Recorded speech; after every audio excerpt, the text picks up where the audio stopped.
What's up guys, this is the Guitar Gent coming at you with a brand new reaction video. Now, if you're familiar with the channel, you know that we've been on a journey, I guess you could say that, discovering more and more about the Japanese rock and metal scene, which is a fantastic scene. So many interesting bands that I had no idea before I started this, so thank you as always for your comments and your recommendations. And today we're going to take another look at Lovebites. Now, Lovebites, I love them.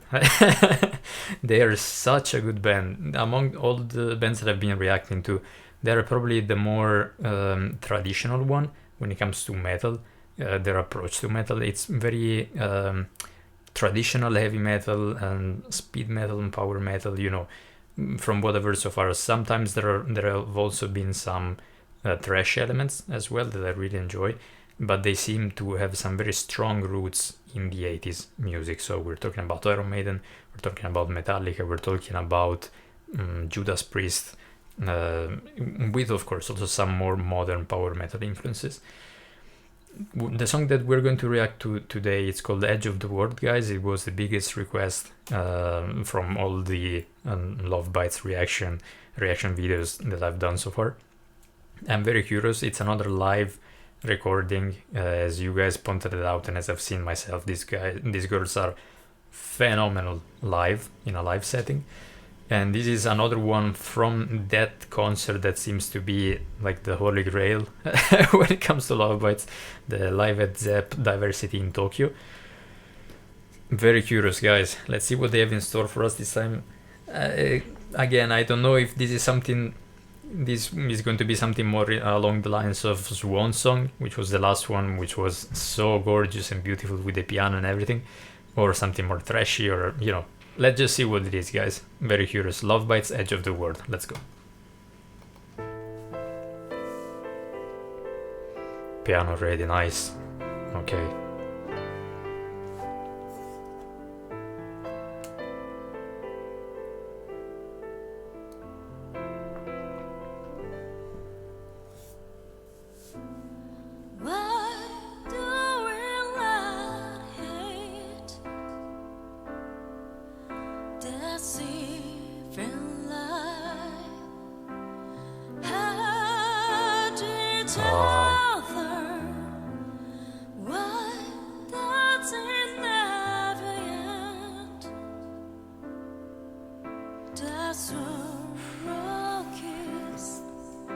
Guys, piano and a cup of tea. That's happiness.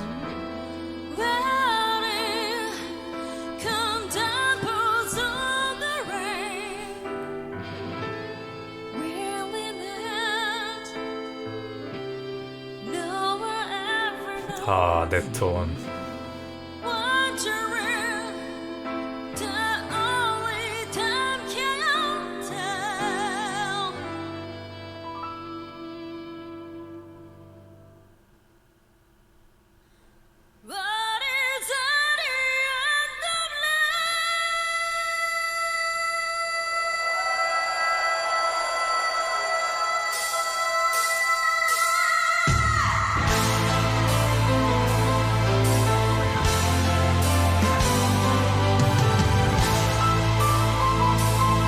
I'm running out of words to describe her voice. It's just...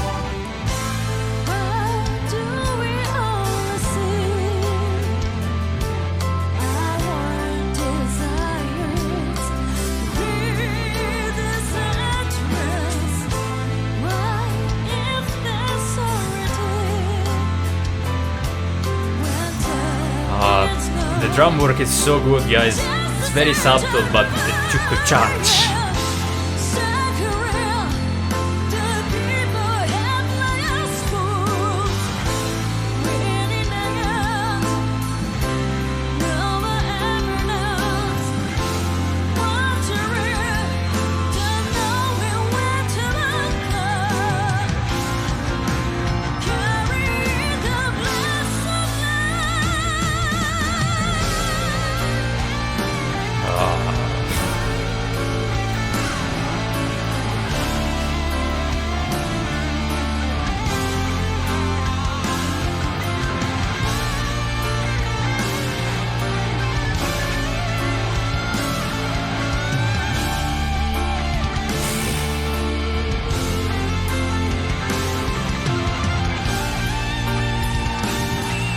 so much feeling in this solo, guys. Ah.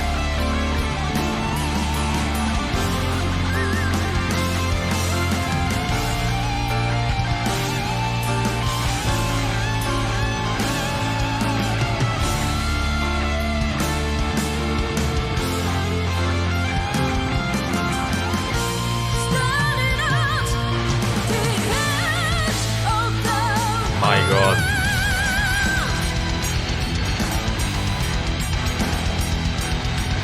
Oh, fantastic transition. But that solo, guys. Oh.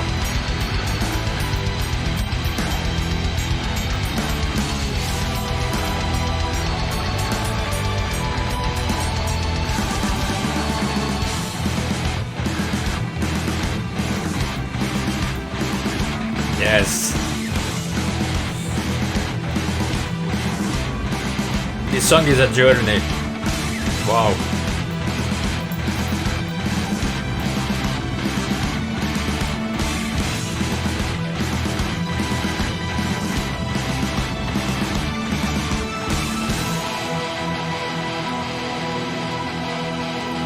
Oh, that riff.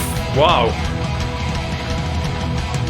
That has a potential to transition into something very aggressive, guys. Oh!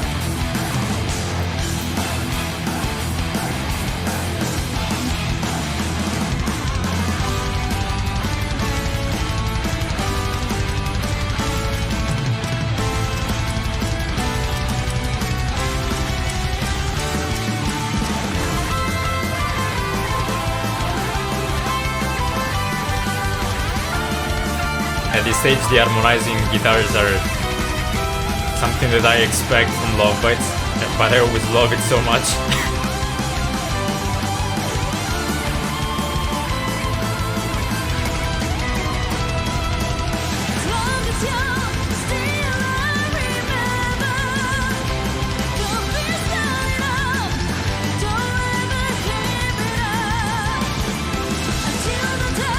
You even see in their faces.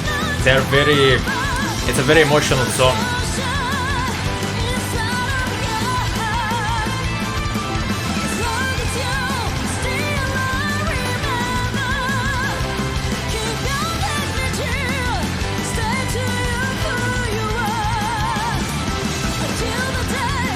Very nice galloping riff as well.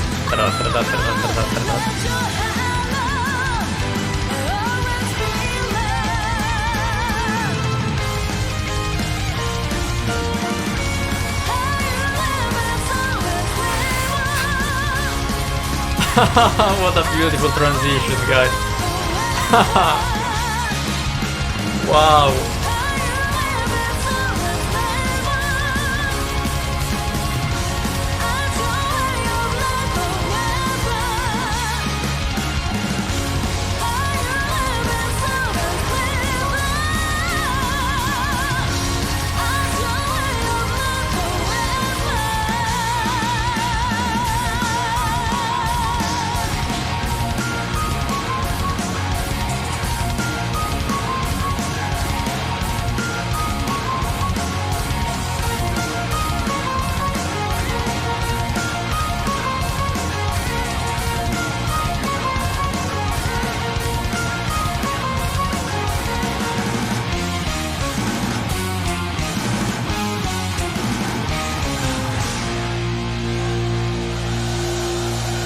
Yes.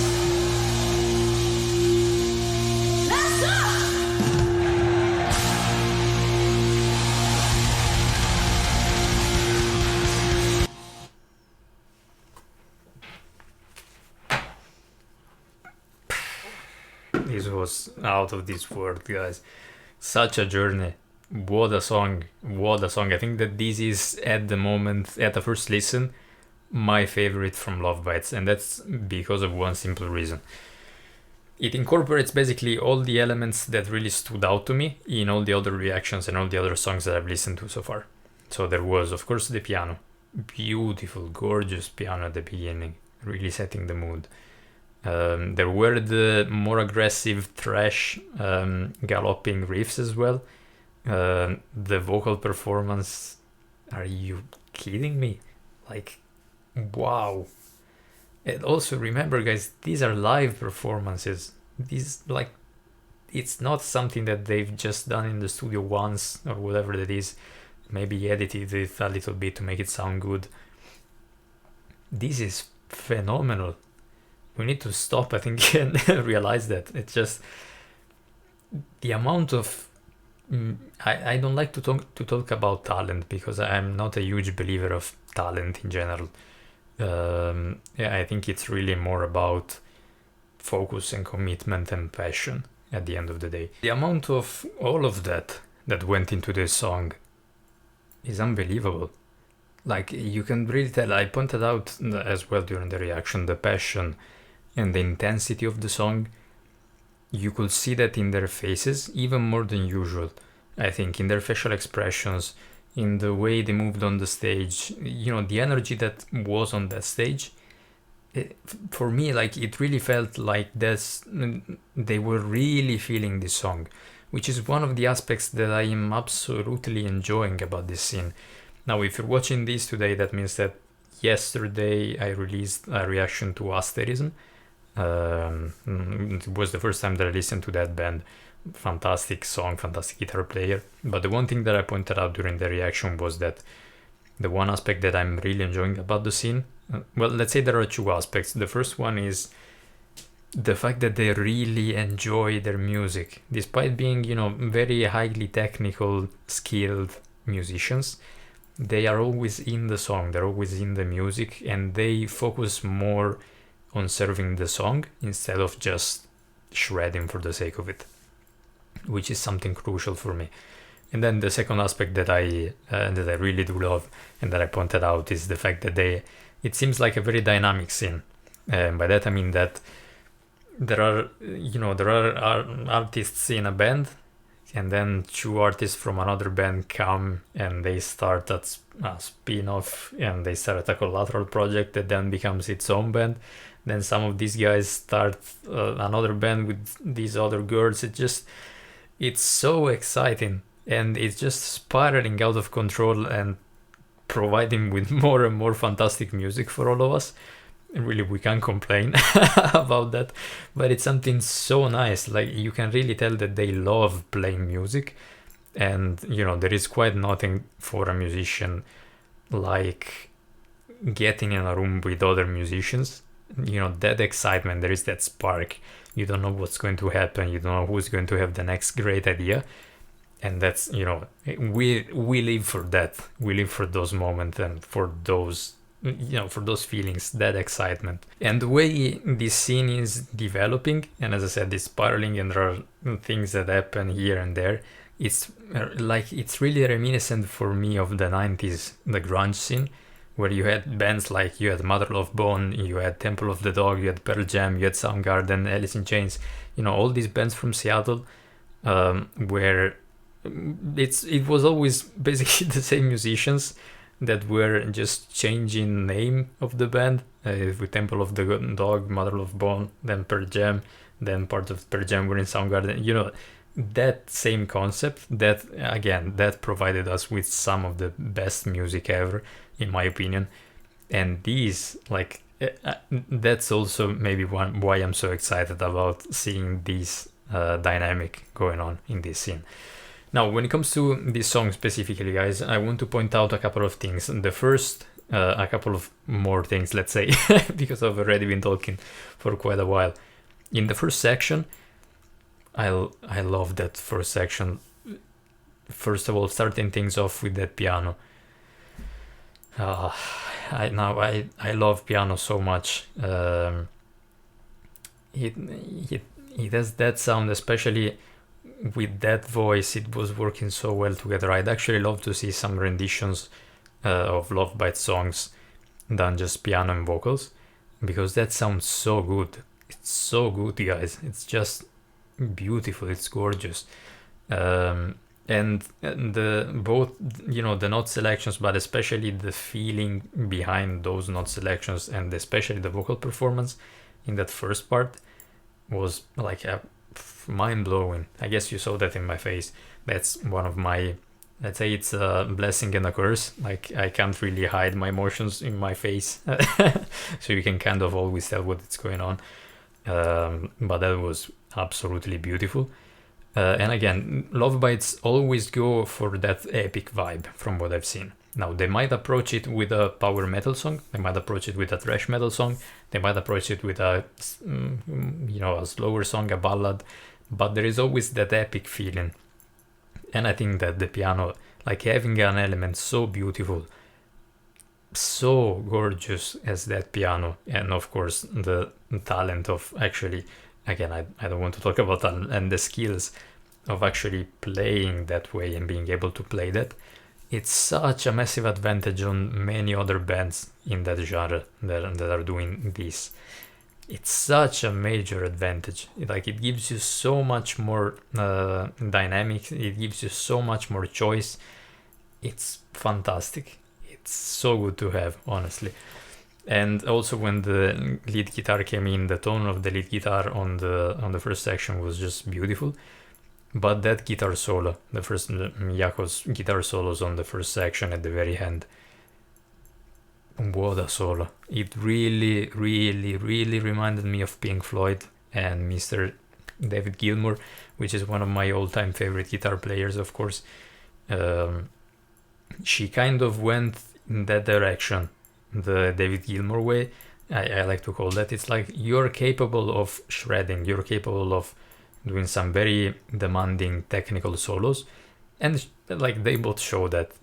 She showed that in the second half of the song, harmonizing, and the harmonizing solo and the tapping, everything. Like we all know that she can do that, but she decided consciously to bring that down, and doing that you put so much more focus and meaning behind every single note. So it's less notes, but every single note has a much stronger emotional impact.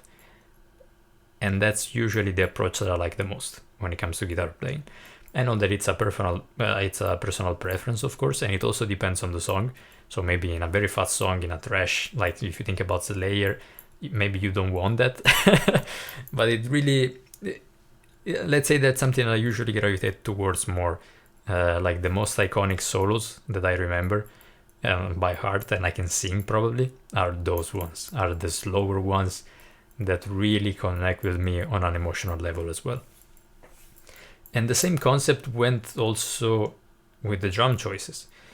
Now, guys, I promise I'll try to learn the names because it's only fair to address to these wonderful musicians with their actual names.